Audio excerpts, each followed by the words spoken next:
Bismillahirrahmanirrahim. Assalamualaikum warahmatullahi wabarakatuh. My name is Siti Hidayati. Nah, pada kesempatan ini saya akan membahas tentang hubungan berbahasa, berpikir, dan berbudaya. Nah, hubungan antara bahasa dan budaya itu pada hakikatnya dalam kegiatan berkomunikasi terjadi proses memproduksi dan memahami ujaran. Dapat dikatakan bahwa psikolinguistik studi tentang mekanisme mental yang terjadi orang yang menggunakan bahasa, baik pada saat memproduksi atau memahami ujaran. Nah, ujaran itu sintesis dari proses pengubahan konsep menjadi kode. Nah, sedangkan pemahaman itu pesan yang dihasilkan dari kode. Nah, pengaruh bahasa terhadap pikiran terjadi melalui habituasi dan beroperasinya aspek normal bahasa, misalnya grammar dan leksikon. Nah, both grammatical dan leksikal menjadi penentu representasi konseptual yang ada dalam pengguna bahasa tersebut.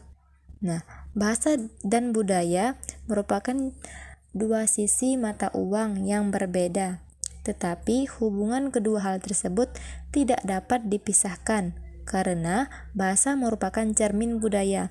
Jadi, hubungan antara bahasa dan budaya adalah hubungan subordinatif, di mana bahasa berada di bawah lingkup kebudayaan. Nah, di sini sekarang saya mempunyai 4 teori. Yang pertama, teori dari Wilhelm Humboldt. Nah, yang kedua, teori dari Sapir-Whorf. Nah, yang ketiga, teori dari Jean Piaget. Nah, yang terakhir, teori L.S. Vygotsky. Nah, yang pertama, saya akan membahas dari teori Wilhelm von Humboldt.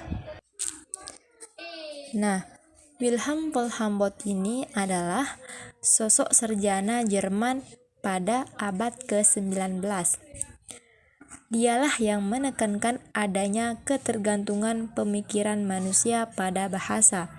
Nah,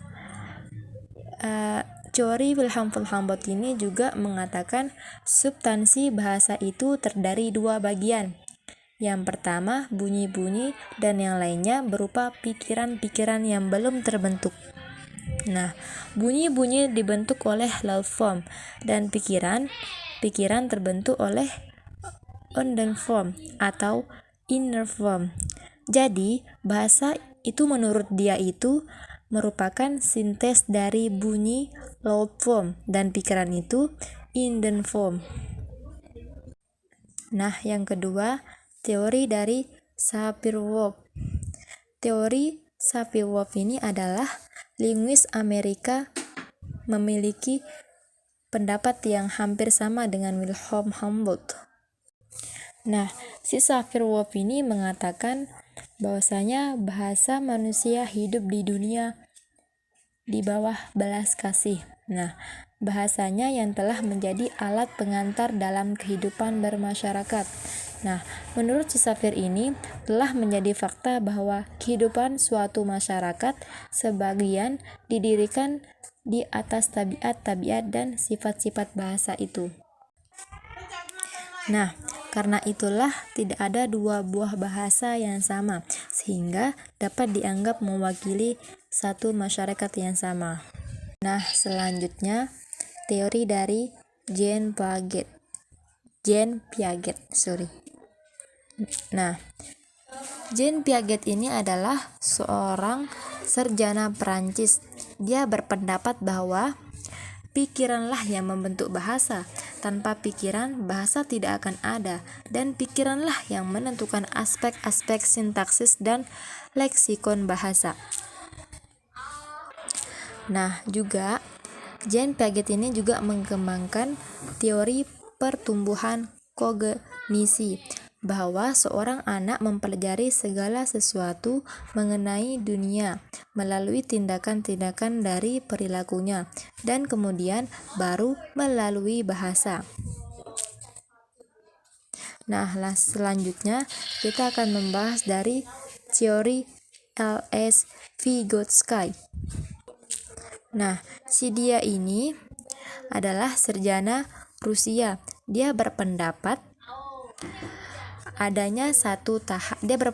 bahwasanya adanya satu tahap perkembangan bahasa sebelum adanya pikiran, dan adanya satu tahap perkembangan pikiran sebelum adanya bahasa.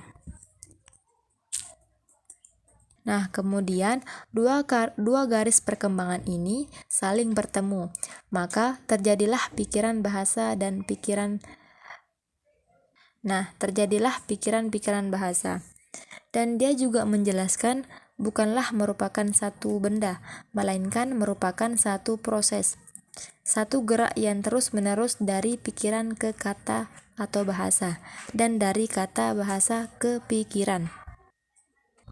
Nah, dan juga si dia ini menjelaskan bahwa hubungan antara pikiran dan bahasa bukanlah merupakan satu benda, melainkan merupakan satu proses, satu gerak yang terus-menerus dari pikiran ke kata atau bahasa, dan dari kata bahasa ke pikiran.